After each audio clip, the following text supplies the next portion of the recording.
In 1954, we looked to Jim Anderson for every answer, but real life had much harder questions in store for this iconic cast. The black and white perfection faded, leaving behind stories of triumph, loss, and radical changes that will leave you speechless. Join us as we peel back the curtain on the stars of Father Knows Best. One cast member's transformation is so shocking. It's like they've stepped out of a different lifetime entirely. Robert Young as Jim Anderson. Born on February 22, 1907 in Chicago, Illinois, the seasoned actor transitioned from a steady film career to become the face of the 1950s nuclear family. At the age of 47, Young's portrayal of the insurance salesman and family patriarch established the gold standard for television fathers, projecting an image of benevolence, infinite patience, and gentle wisdom. For 6 seasons, he anchored a show that became a cultural institution, offering a comforting, albeit idealized mirror to American domestic life, where father always knew best, and problems were neatly resolved within the half hour. Behind the cardigan and the pipe, however, Robert Young lived a reality that was starkly different from the serene confidence of Jim Anderson. He struggled privately with severe depression and alcoholism for decades, often feeling like a fraud for portraying a man who had all the answers while he felt he had none. This internal battle was exacerbated by the public's inability to separate the actor from the character. The pressure to maintain the perfect father facade was immense and isolating. Even after the show ended, he found the wholesome typecasting difficult to shake, until he eventually reinvented his screen persona years later. Robert Young managed to defy the odds of typecasting by landing a second iconic role as the compassionate physician in the medical drama Marcus Welby, M.D., which ran from 1969 to 1976 and earned him an Emmy. Despite his professional triumphs, his personal battles continued, culminating in a suicide attempt in 1991, which he later discussed openly to encourage others to seek help for mental health issues. Robert Young passed away at his home in Westlake Village, California, on July 21, 1998, at the age of 91 from respiratory failure. He was interred at Forest Lawn Memorial Park in Glendale, leaving behind a legacy as one of the few actors to headline 2 #1 television shows. Jane Wyatt as Margaret Anderson. Born on August 12, 1910 in Campgaw, New Jersey, the distinguished actress had already established a film career before transitioning to the small screen. At the age of 44, Wyatt's portrayal of Margaret Anderson defined the archetype of the ideal mid-century American mother. For 6 seasons, her calm demeanor, common sense, and unwavering patience served as the emotional anchor of the Anderson family, earning her 3 consecutive Emmy Awards for Best Actress in a Comedy Series, and cementing her status as a domestic icon of the 1950s. Despite the wholesome domestic simplicity of her character, Jane Wyatt was a sophisticated, highly educated socialite and a politically active intellectual who attended Barnard College. The contrast between the actress and the role was stark. While Margaret was content within the home, Wyatt was a fierce liberal who famously opposed the House Un-American Activities Committee. This political courage came at a cost. She was gray-listed in Hollywood for her outspoken views, which caused her film offers to evaporate. This professional hardship forced her to pivot toward television, a move that, while ultimately successful, was born out of necessity due to the industry shunning her for her principles. Jane Wyatt continued to work sporadically in television following the conclusion of the series, most notably achieving cult status in the science fiction community for her role as Amanda Grayson, the human mother of Mr. Spock, in the original Star Trek series and the 1986 film Star Trek IV: The Voyage Home. She remained married to investment broker Edgar Bethune-Ward from 1935 until his death in 2000, living a life of stability that mirrored her famous character. Jane Wyatt passed away in her sleep at her home in Bel Air, California, on October 20th, 2006, at the age of 96 from natural causes. She was interred at San Fernando Mission Cemetery, leaving behind a legacy as both a quintessential TV mom and a principled defender of artistic freedom. Billy Gray as Bud Anderson. The squeaky clean image of Bud Anderson stood in stark contrast to Gray's real-life personality and the counterculture path he later walked. He became a critic of the show's premise, famously stating that he felt the series was misleading and set unrealistic expectations for real families, a stance that distanced him from the industry. His career faced a significant derailment in 1962 following a highly publicized arrest for marijuana possession. This incident shattered his wholesome reputation, leading to a period of professional struggle where he was effectively blacklisted and typecast, making it nearly impossible for him to transition into adult roles. Billy Gray eventually stepped away from Hollywood to pursue entirely different passions, finding success as a Class A speedway motorcycle racer and an entrepreneur. He invented the F1 guitar pick and eventually softened his view on Father Knows Best, reconciling with the show's legacy and the positive impact it had on viewers.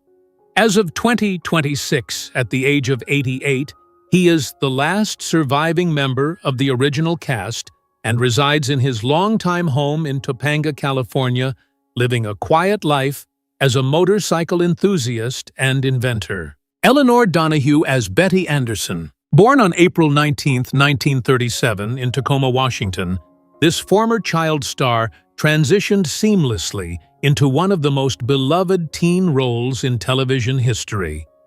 At the age of 17, Donahue began her tenure as Betty Princess Anderson, the eldest daughter in the archetypal suburban family of Father Knows Best.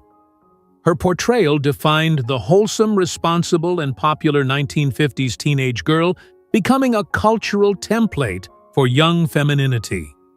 For 6 seasons, she brought a relatable charm to the screen that helped cement the show's legacy as a pillar of Golden Age television. While Betty Anderson lived a charmed life in Springfield, Eleanor Donahue's reality was far more demanding. The contrast between her character's idyllic adolescence and her own life was sharp. She worked long, grueling hours on set, missing out on a normal high school experience and suffering from exhaustion. Professionally, she struggled with self-doubt that hampered her momentum after the series ended. Most notably, she walked away from a prominent role as Andy Griffith's love interest, Ellie Walker, after only 1 season. She requested to be released from her contract because she felt she lacked chemistry with the star and struggled to match the comedic rhythm of the cast, a bout of insecurity that prematurely ended a major opportunity. Eleanor Donahue eventually found both professional longevity and personal happiness, balancing a consistent career with a long marriage to television executive Harry Ackerman.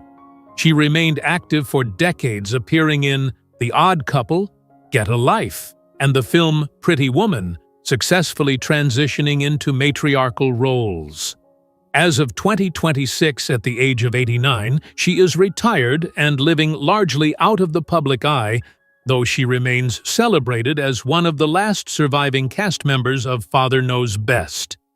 She retains a legacy as a television pioneer who navigated the complexities of early stardom to find lasting peace. Lauren Chapin as Kathy Anderson. Born on May 23, 1945, the Los Angeles native began her career as a child actor before landing her defining role in the classic sitcom Father Knows Best.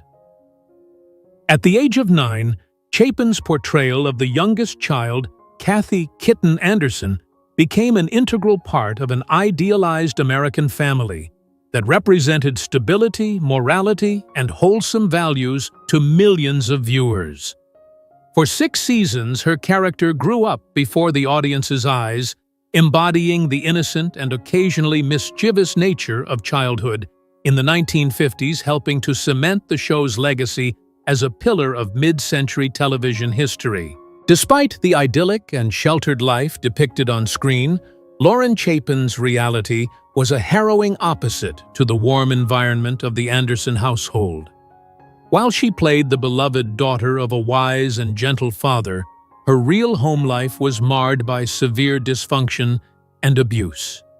Professionally, the end of Father Knows Best in 1960 marked the beginning of a difficult era. She struggled immensely with typecasting, unable to secure adult roles because casting directors and the public could only see her as Little Kitten. This professional stagnation contributed to a tragic downward spiral, leading her into a period of drug addiction, legal troubles, and personal turmoil that lasted for many years.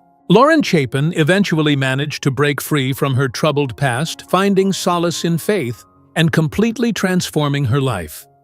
She became a licensed evangelist and an outspoken advocate for recovery, detailing her journey from Hollywood stardom to rock bottom and back. In her autobiography, Father Does Know Best, The Lauren Chapin Story. She spent decades traveling to churches and conventions, sharing her testimony and warning others about the perils of child stardom. As of 2026, at the age of 81, she remains active in her ministry and occasionally engages with fans of the classic series, having long ago reconciled her difficult past with the enduring legacy of her television family. Barbara Eden as Marge. Born on August 23, 1931, the Tucson, Arizona native began her television career with various guest spots that showcased her undeniable charm and comedic potential. At the age of 23, Eden portrayed Marge in the Father's Private Life episode of Father Knows Best, a role that placed her within one of the era's most defining sitcoms. While her time as Marge was a singular guest appearance rather than a long-running residency, it served as a crucial stepping stone in her early career. This performance helped establish her visibility in Hollywood acting as a precursor to the massive success she would later achieve, proving her ability to hold the screen alongside established stars like Robert Young. Despite the bubbly and often magical persona she became famous for, Barbara Eden's professional journey was not without its hurdles. While she possessed a wide range of acting abilities, she faced the intense struggle of typecasting following her later career-defining role in I Dream of Jeannie, which often made it difficult for studios to cast her in serious or dramatic projects. Her personal life also stood in sharp contrast to the light-hearted characters she played. She endured the profound tragedy of losing her son, Matthew Ansara, to a drug overdose in 2001. This devastating loss required a resilience that went far beyond the scripts she was given, yet she managed to navigate her grief while maintaining a gracious public image. Barbara Eden has defied the slowing pace usually associated with age, remaining an active and cherished figure in the entertainment industry. As of 2026, at the age of 95, she is celebrated as one of the last surviving icons of television's golden age. She continues to reside in Beverly Hills with her husband, John Eichholtz, and maintains a connection with her fans through occasional convention appearances and social media. Her later years have been defined by her work as an author, having released a children's book in her 90s, and her advocacy for fitness and positivity, proving that her enduring spirit is her true legacy. Sarah Selby as Miss Thomas. Born on August 30, 1905, in Gallipolis, Ohio, the veteran character actress had already built a substantial resume in radio and film before joining the cast of the beloved sitcom. At the age of 49, Selby stepped into the role of Miss Thomas, the efficient, loyal, and level-headed secretary to Jim Anderson at the General Insurance Company. Her portrayal provided a professional anchor to the patriarch's work life, becoming a recognizable and stabilizing presence in a series that defined the wholesome, idealized culture of 1950s America.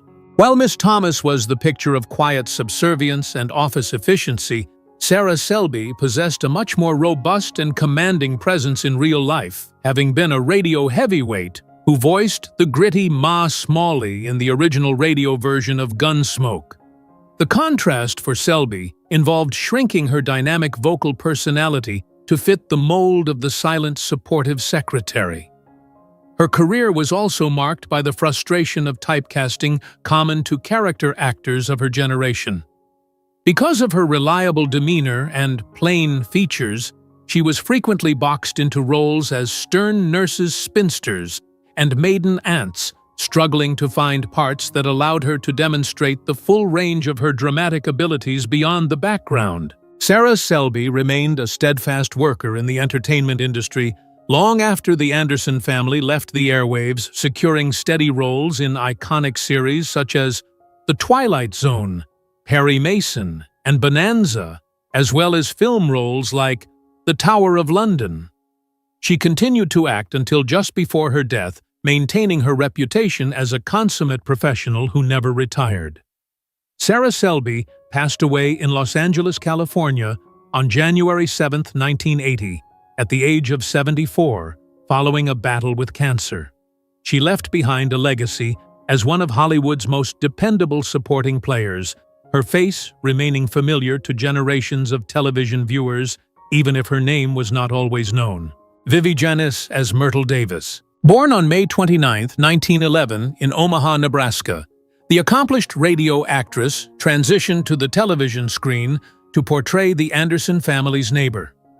At the age of 43, Janiss's portrayal of Myrtle Davis served as a grounded and friendly foil to the main cast, offering a realistic depiction of suburban camaraderie in the mid-century era.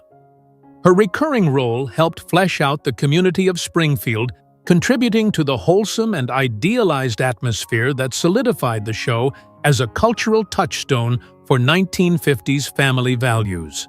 While Myrtle Davis was often depicted as a carefree neighbor involved in low-stakes domestic situations, Vivi Janiss faced the rigorous and often unstable reality of being a character actress in Hollywood. Unlike the permanent fixture she seemed to be in the Andersons' lives, her professional life was defined by the constant hustle of securing guest spots and recurring roles, rather than enjoying the safety of long-term job security. She struggled with the industry's tendency to typecast her in nondescript maternal or neighborly roles, frequently appearing in credits for other shows simply as the wife or woman, which often overshadowed her diverse acting range and extensive background in radio drama. Vivi Janiss continued to work steadily in the industry following her time in Springfield, accumulating credits in major series such as The Twilight Zone, Perry Mason, and The Andy Griffith Show throughout the 1960s. She eventually retired from acting in the late 1970s, living out her remaining years away from the spotlight with her husband, literary agent John Halpern. Vivi Janiss passed away in Los Angeles, California, on September 7, 1988, at the age of 77.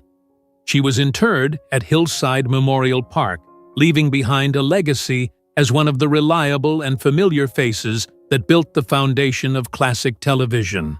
Yvonne Lime as Dotty Snow. Born on April 7, 1935 in Glendale, California, the actress began her recurring stint on the classic sitcom Father Knows Best shortly after her career began. At the age of 19, Lime's portrayal of Dotty Snow, the bubbly and often boy-crazy best friend of Betty Anderson, helped cement the wholesome, idealized image of 1950s teenage life. Her performance captured the innocence and enthusiasm of the era's youth culture, making her a memorable part of the show's enduring legacy, despite not being a member of the central family. While Dotty Snow was characterized by flighty teenage concerns and high school romances, Yvonne Lime possessed a serious and driven spirit that vastly differed from her on-screen persona. Her acting career was heavily defined by the ingenue archetype, leading to a struggle with typecasting, where she was perpetually seen as the sweet girlfriend, most notably opposite Elvis Presley in Loving You, and Michael Landon in I Was a Teenage Werewolf. This limitation made it difficult to transition into more mature or complex dramatic roles, as the cultural tide shifted in the 1960s, eventually contributing to her decision to step away from the professional instability of Hollywood to pursue a different path. Yvonne Lime Feddersen shifted her focus from the screen to humanitarianism, co-founding Child Help, one of the largest nonprofit organizations dedicated to the prevention and treatment of child abuse. As of 2026, at the age of 91, she is a revered figure in the philanthropic community, having dedicated over 6 decades to the cause. Though she has long retired from the entertainment industry and leads a private life, her legacy remains defined less by her early days in Hollywood and more by her lifelong commitment to protecting vulnerable children.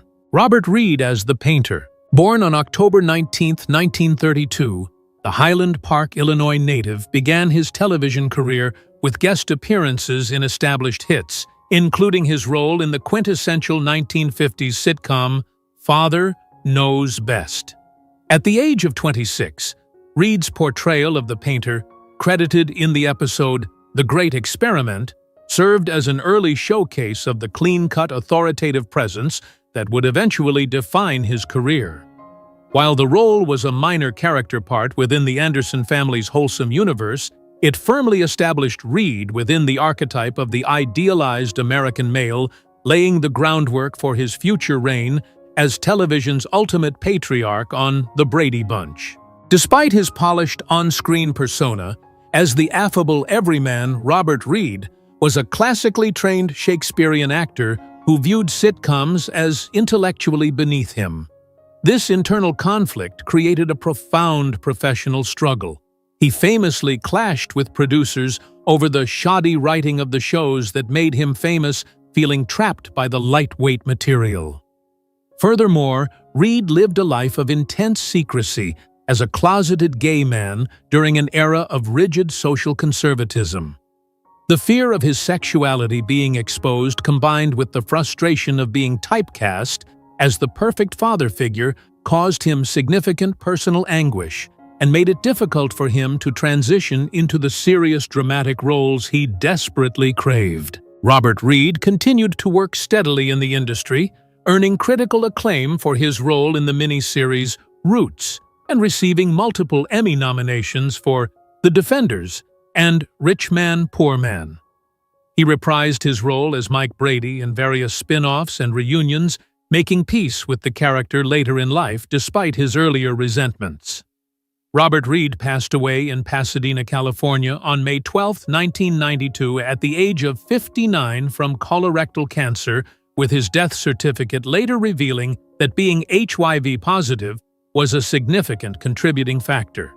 His passing shed light on the double life he had been forced to lead, sparking conversations about the hidden struggles of gay actors in Hollywood. Robert Foulk as Mr. Bimson. Born on May 5, 1908 in Philadelphia, Pennsylvania, the versatile character actor stepped into the role of Ed Bimson, the Andersons' neighbor, during the show's early run.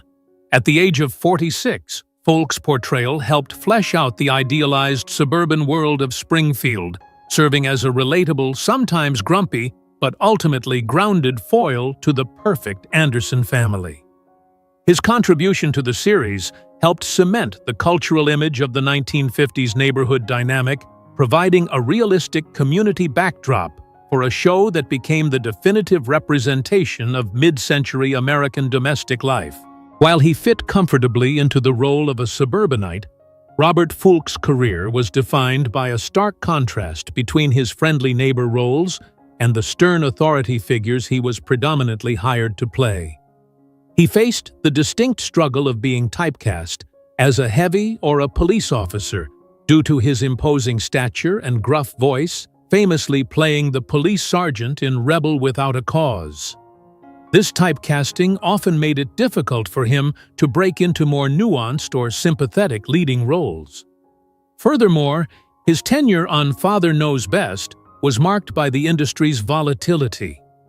The show was actually canceled by CBS after its first season, before being saved by NBC, a period of professional uncertainty that underscored the precarious existence of a supporting actor in the television industry. Robert Foulk continued to be a ubiquitous face in Hollywood, amassing over 200 acting credits in films like The Love Bug and television series ranging from Perry Mason to Green Acres. He worked steadily through the 1960s and 1970s, capitalizing on his lawman persona before retiring from the screen in the late 70s. Robert Foulk passed away in Los Angeles, California, on February 25, 1989, at the age of 80 as a result of coronary artery disease. He is remembered today not as a star, but as one of the era's most reliable and recognizable character actors. Natividad Vacío as Frank Smith. Born on September 8, 1912 in El Paso, Texas, the talented character actor brought a quiet warmth to the recurring role of Frank Smith on Father Knows Best. At the age of 42, his portrayal of the Anderson family's loyal and philosophical gardener became a comforting element of the series, providing folk wisdom and a grounded perspective to the suburban household.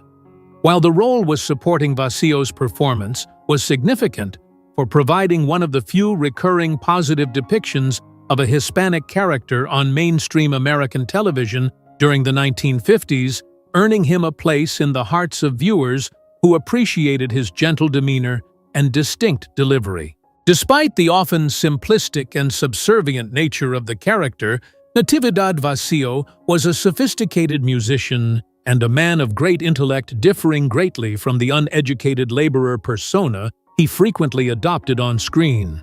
His career was defined by the frustration of systemic typecasting in Hollywood. He was repeatedly boxed into roles as gardeners, villagers, or janitors, preventing him from showcasing his full range as a dramatic actor. This professional struggle was a constant throughout his life, as he found it difficult to break free from the ethnic archetypes assigned to him by casting directors, often forcing him to take repetitive work to sustain his career.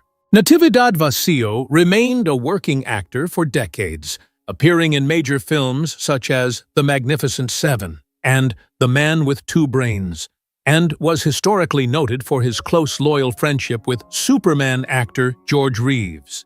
He continued to perform into the 1980s, often infusing his roles with his real-life guitar skills before eventually retiring from the screen. Natividad Vacío passed away in Burbank, California, on May 30, 1996, at the age of 83 from natural causes. He left behind a legacy as a pioneering figure who brought dignity and humanity to the limited roles available to Latino actors of his generation. Eleanor Audley as Mrs. Prynne. Born on November 19, 1905 in Newark, New Jersey, the distinctively voiced actress first brought the character of Mrs. Prynne to the screen during the classic run of Father Knows Best. At the age of 48, Audley's portrayal of the aristocratic and imposing neighbor provided a perfect comedic foil to the wholesome Anderson family. Her performance, characterized by a sharp tongue and regal bearing, became a cultural archetype for the high society matron, adding a layer of sophisticated wit to the 1950s suburban landscape that resonated with audiences and defined her on-screen persona for years to come. Despite her reputation for playing icy villainous or snobbish figures, most notably voicing Disney's Maleficent and Lady Tremaine, Eleanor Audley was known in reality as a warm, professional, and kind-hearted woman. This stark contrast often amused her colleagues, who found her to be the complete opposite of the imperious characters she inhabited. Her career was not without its struggles. She battled tuberculosis early in her professional life, which nearly cost her iconic voice roles, and she frequently faced the challenge of being typecast as the wicked woman, a pigeonhole that sometimes limited her opportunities to showcase her broader range as a performer. Eleanor Audley remained active in the industry through the 1960s, lending her voice to Madame Leota in Disney's Haunted Mansion and appearing in sitcoms like Green Acres. She eventually retired from acting and lived a quiet, private life. Audley passed away from respiratory failure on November 25, 1991, just days after her 86th birthday. She was laid to rest at Mount Sinai Memorial Park in Los Angeles, leaving behind a legacy as one of Hollywood's most memorable character actresses whose voice remains instantly modifying to this day.